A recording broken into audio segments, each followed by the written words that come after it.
देखो, आज हम 8वीं प्रश्नावली शुरू कर रहे हैं, ऊंचाई एवं दूरी। कल बोर्ड ने आपके मॉडल पेपर जारी कर दिए हैं, तो उस मॉडल पेपर में इसमें से एक सवाल तो 1 नंबर का लिया गया है, एक सवाल 2 नंबर का लिया गया है और एक सवाल 6 नंबर का लिया गया है। हालांकि मॉडल पेपर के ऊपर लिखा हुआ है कि बोर्ड एग्जाम में 25% तक अंकों का फेरबदल किया जा सकता है, यानी कि 6, 2, 8 और एक 9 नंबर की है तो 9 का 25% यानी कि लगभग 2 नंबर घटाए भी जा सकते हैं और बढ़ाए भी जा सकते हैं, यानी कि 11 की भी आ सकती है और ये 7 नंबर की भी आ सकती है। ये ऐसा उसमें लिखा हुआ है। अब हम इस प्रश्नावली को स्टार्ट करते हैं। पूरी प्रश्नावली अपने सिलेबस में है, क्योंकि इसका जो 6 नंबर का सवाल है वो बड़ा सवाल है, 2 नंबर का वो मीडियम है, 1 नंबर का छोटा सा सवाल है। तो पूरी प्रश्नावली हमें करनी है। इसमें एक तो दृष्टि रेखा के बारे में थोड़ी सी बात आपको बताएंगे, एक उन्नयन कोण जिसे 49 कोण भी कहते हैं, और एक अवनमन कोण के बारे में आपको बताएंगे। उसके बाद हम सवाल स्टार्ट कर देंगे। इसमें हमारी वही त्रिकोणमिति की जो टेबल थी जो 6ठी प्रश्नावली में काम आई थी वो हमारे काम आएगी, तो उसको एक बार आप पुनः रिवाइज कर लेना 6ठी प्रश्नावली की पहली वीडियो देख करके। अब हम शुरू करते हैं दृष्टि रेखा। देखो, इसमें हमेशा इस प्रकार का टारगेट रहेगा। कोई इस प्रकार की वस्तु खड़ी होगी, ये वस्तु कोई भी हो सकती है, जैसे खंबा है ना, टावर, कोई बिल्डिंग। बिल्डिंग को हिंदी में क्या बोलते हैं? मीनार, वृक्ष या आदमी भी खड़ा हो सकता है। इसके अलावा और भी कुछ हो सकता है। इस प्रकार से कोई भी वस्तु खड़ी होती है और ये जमीन के ऊपर खड़ी होती है, तब इस प्रकार से ये जमीन होती है। इसमें हमारा कोई इश्यू नहीं है कि जब हमसे सवाल में कहा जाए कि इधर खड़ा है या इधर खड़ा है, इससे कोई फर्क नहीं पड़ेगा, हम किधर भी ले सकते हैं। कोई व्यक्ति यहां खड़ा हो सकता है, तो यहां खड़ा होकर के जब इसके शीर्ष को देखना चाहता है तो वो अपनी नजर ऊपर की ओर उठाता है, इस प्रकार से देखता है। तो ये जो देखता है इस प्रकार से, ये दृष्टि रेखा कहलाती है, क्योंकि ये हमारी आंख हो गई और यहां से वो ऐसे देखेगा जब उसको दिखाई देगा, तो ये हो गई हमारी दृष्टि रेखा। दोबारा लिखने की जरूरत नहीं, इसे क्या कहेंगे हम? दृष्टि रेखा कहेंगे। अर्थात इस रेखा में से वो देखेगा जब ये बिंदु हमें दिखाई देगा। और जितनी ये नजर ऊपर की ओर उठाता है, ये जो कोण बनता है, इस कोण को हम उन्नयन कोण या 49 कोण कहते हैं और इसको अक्सर हम थीटा से लिखते हैं। तो ये हुआ उन्नयन कोण। उन्नयन कोण को कुछ क्वेश्चंस में 49 कोण भी लिख देते हैं। अब बात आती है अवनमन कोण की। तो अवनमन कोण के लिए हम क्या बताएंगे आपको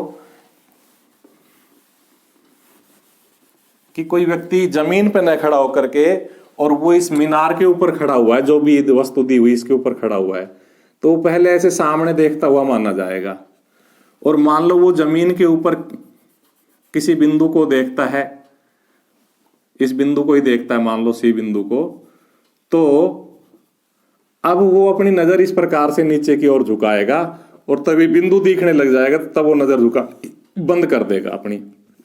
तो इस प्रकार नजर नीचे की ओर झुकाने से जो कोण बनता है उसे हम अवनमन कोण कहते हैं।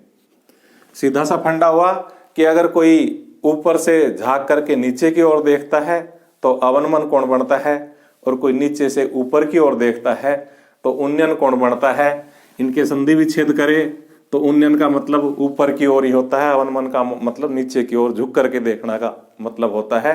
तो जब कोई मीनार के ऊपर खड़ा होकर के नीचे की ओर देखे तो वो अवनमन कोण बनता है। अब देखो, ये दोनों समांतर होने के कारण ये जेड की आकृति बन जाती है। एकांतर कोण होने से अगर ये कोण थीटा है तो ये भी थीटा हम कैलकुलेट करते हैं। देखो, हम अब ये शुरू करते हैं। पहला सवाल है इसका, एक ऊर्ध्वाधर, ऊर्ध्वाधर का मतलब जमीन के ऊपर 90 डिग्री के ऊपर खड़ा हुआ खंबा की परछाई। देखो, ये जमीन बना ली हमने, प्रश्न को पढ़ते जाएंगे, चित्र बनाते जाएंगे। ये हमारी जमीन हुई बीसी, इसके ऊपर ये एक ऊर्ध्वाधर खंबा खड़ा हुआ है इस प्रकार से। ये ए बी ऊर्ध्वाधर खंबा खड़ा हुआ है। तो एक ऊर्ध्वाधर खंबे की परछाई, ये खंबे की परछाई होगी, क्योंकि जब सूरज यहाँ चमकेगा ना, यहाँ इस प्रकार से, तो ये इधर खंबे की छाया बनाएगा, तो ये आधार का काम करेगी छाया खंबे की ऊंचाई के बराबर, अर्थात जितनी ऊंचाई है उतनी ही परछाई, ये दोनों आपस में बराबर है। तो अगर ऊंचाई x है तो परछाई भी x है। सवाल को पढ़ते जाएंगे, उससे लिखते जाएंगे। तो सूर्य का उन्नयन कोण, अर्थात यहां से जब हम नजर ऊपर उठाएंगे तो जो दृष्टि रेखा है वो सूर्य को देखने लग जाएगी, तो सूर्य का उन्नयन कोण कहलाएगा। अब सूर्य दिखाई देने लग जाएगा यहां से, तो ये हमें सूर्य का उन्नयन कोण ज्ञात करना है, ये हमारा सवाल है। तो हम क्या लिखेंगे, लिखेंगे माना ऊंचाई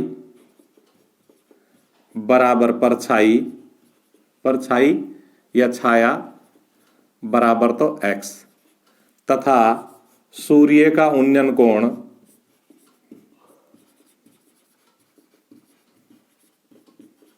बराबर थीटा। अब देखो, हमने छठी प्रश्नावली में त्रिकोणमितीय अनुपातों को पढ़ा था, तो जो भुजा हमें दोनों मालूम है उन दोनों का अनुपात लेंगे तो हमारा जो भी त्रिकोणमितीय अनुपात आएगा उसको हम लिख देंगे। अर्थात ये कोण थीटा है, थीटा के सामने लंब होता है और 90 डिग्री के सामने कर्ण होता है और बचा कुचा आधार हो जाता है। तो हमारे पास क्या है, लंब और आधार। तो हम क्या लिखेंगे, हम लिखेंगे कि भाई लंब बटा आधार ये किसके बराबर होता है। हमने जब 6 त्रिकोणमितीय अनुपात आपको पढ़ाए थे तो सिखाया था कि लंब बटा आधार tan थीटा को बोलते हैं। इस प्रकार से tan थीटा बराबर लंब बटा आधार हो जाएगा। अब हम इसको कैलकुलेट करें तो इधर तो कुछ है नहीं कैलकुलेट करने का, tan थीटा ऐसा कैसा, लेकिन लंब का मान हमने x मान रखा है और आधार का मान भी हमने x मान रखा है। इस प्रकार x से x कट के क्या आ जाएगा, 1 आ जाएगा। तो tan थीटा बराबर 1। और अब हमने जो टेबल आपको बताई थी छठी प्रश्नावली में, उसके आधार से tan की सीध में 1 जहां लिखा हुआ है वहां उससे ऊपर जाएंगे। देखो ऐसे टेबल में यहाँ tan थीटा लिख रहा है, इसकी सीध में यहाँ 1 लिख रहा है, कहीं भी इस 1 से ऊपर जाएंगे तो वहां आपको 45 डिग्री मिलेगा उस टेबल में। तो इस प्रकार से tan थीटा की सीध में 1 ढूंढा, 1 से हम ऊपर गए कोण के पास तो कोण मिला 45 डिग्री, अर्थात 1 बराबर होता है tan 45। तो यहाँ हम 1 की जगह क्या लिखेंगे, tan 45 लिखेंगे। और अब हम तुलना करेंगे तो थीटा बराबर क्या आ जाएगा, 45 डिग्री आ जाएगा। और इस प्रकार से सूर्य का उन्नयन कोण कितना आ जाएगा, 45 डिग्री आ जाएगा। लिखेंगे इंप्लाइज थीटा बराबर 45 डिग्री।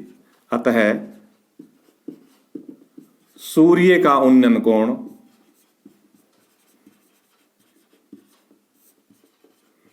बराबर 45 डिग्री। अब इसमें एक बात समझने की है कि इस साल हमारे पेपर में ऑब्जेक्टिव क्वेश्चन आएंगे, अर्थात इस तरह के आएंगे अवैध वाले। तो अगर ये सवाल ऑब्जेक्टिव आता है तो ये आपका सॉल्यूशन एक रफकारी हो जाएगा और हम 45 डिग्री सीधा भर देंगे, ए ऑप्शन भर आएंगे वहां।